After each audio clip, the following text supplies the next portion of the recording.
Practically, we are living in this field, and this field changed over the last 10 years more than all front-end development. We 10 years ago built simple boosting models.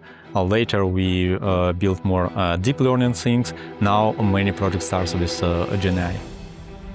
Hello, my name is Ihar and I'm Chief Machine Learning Engineer in EPAM. I'm doing AI systems, but practically that means different depending on year. I'm really working with NLP. Right now it's mostly about generative AI and building some agents. We use Gen AI to solve natural language related problems, and right now I'm working with AI engines to build this, to optimize some business processes. Regarding my path in machine learning, it's interesting. I don't think I have one single point, pivotal point. First of all, my university, I met some people who was thinking about doing career in AI, and I was thinking, okay, what is it and how I can use it? And then, I learned a lot about how to apply systems, but I wasn't really interested in this until I saw some real use cases. And probably one of pivotal moment, I just found some free time and I wanted to learn completely new things. And I opened Coursera, and there was this famous course from Andrew Yang about machine learning introduction, and I was surprised because many concepts I already learned at the university, but I didn't think you can apply the same things for completely different problems. And this is what I think was a real moment when I decided, okay, I should dive deeper, and then I found actually some work where I can apply it not for resourcing but for real production. For me, when I started learning algorithms, there was a bunch of algorithms. You completely understand how they work, and they do exactly what you said. With machine learning, that was a bit different story, because you not completely control what they do. And at the same time, the problems you're trying to solve with machine learning, they're way more interesting, way more, I would say, human. And this was really interesting, because if you're thinking about problems like object detection, car detection on the road, it's trivial for human, but if you start thinking about how you can write some algorithm to detect them, it's not trivial. And for me, it was really interesting that with machine learning you can do really human stuff, a bit intellectual, and the direction how it's changing over time. So really motivates to do more in this domain.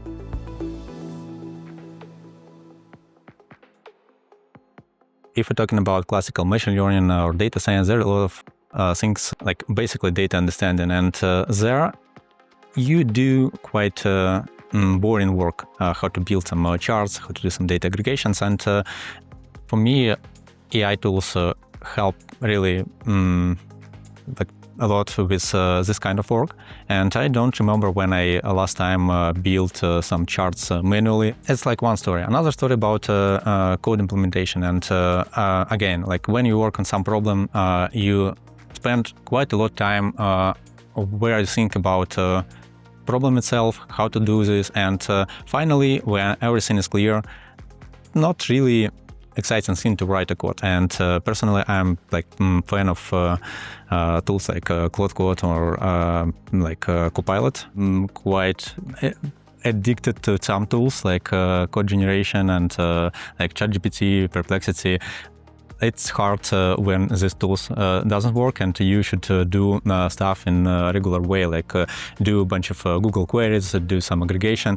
And in this moment, you realize, okay, it saves a lot of time. Sometimes not, but these tools changes significantly. One of these use cases when have this a new AF time, and you should collect all these items in the shop. We had some plan. It was in Lithuania, and I wanted to organize these items and find them more efficiently in the shop. So things like this seems like not really you should automate, but it's interesting. You can drop these photos, ask GPT to organize them, to find which items usually located together, because there are some algorithms how people like place items in the shop, and so this works surprisingly well.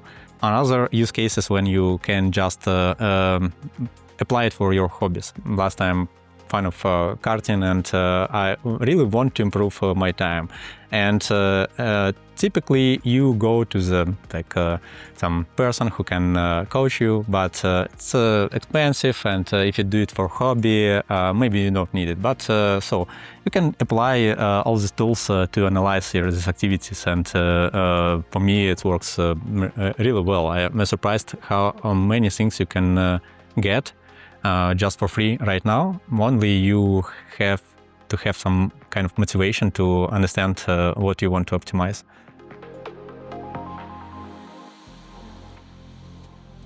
In machine learning development, in AI system development, what's important, and you should learn quickly. It's really hard to learn everything what's happening around. The best way to learn new things, it's like learning from community, because you educating people and people educating you in the same way, and you like doing some experience exchange. It's important, especially right now. I'm really surprised when people do not try some stuff, and I'm type of person when usually I'm trying something new and I'm just showing it. Okay, you should see it, you should see it, you should try it. Typical question: how you have energy to learn all this stuff? And honestly, honest answer: I don't have. I'm really overwhelmed with everything what's happening. I have some habit just to check my X or LinkedIn now. Sometimes it provides a good recommendation. It just give me some view on something what's happening in the industry. In my opinion, if something really huge happened, I will see it. Maybe not today, but it's not so important tomorrow or the day after. I'm trying to avoid reading all this information because in reality, catching myself when you are reading a lot, but to really understand something, you should try to use it, try to build something. And last year, probably I changed a bit my strategy. I'm trying to focus on narrow things, practical things, like something you need for work, something you need for daily routine. And step by step, you understand, okay, maybe I need like something new, and I can enable in my process, but without like, let's say, common, like really complex flow, how to manage all small things. Regarding ML engineers and all this field, what's happening right now, it changed significantly. Like I started, we didn't have even mlops concept at all. And then all these tools, cloud practices appeared. We did a lot things about how to organize machine learning, how to organize this kind of projects. Then another change like Gen AI.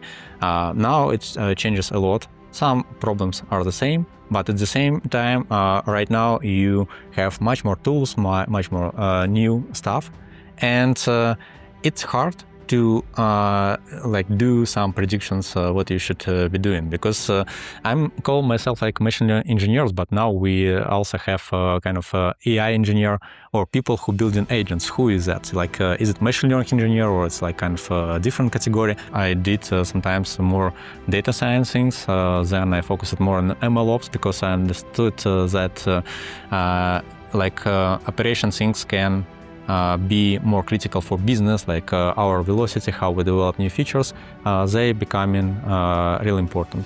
Sometimes there are not a lot of machine learning at all. You just doing more software engineering, and it's not a problem. If you like doing these systems, why not? But be open that your career will change significantly, maybe even disappear at some point. Like it will be like a bit different things you focus on during like daily routine.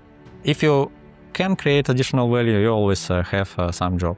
If you just stuck with some toolkit, yeah, maybe at some point it will be replaced, like no problems left in this space. Okay, if you found this video useful, don't forget to subscribe, share this video with your friends, and let's stay in touch.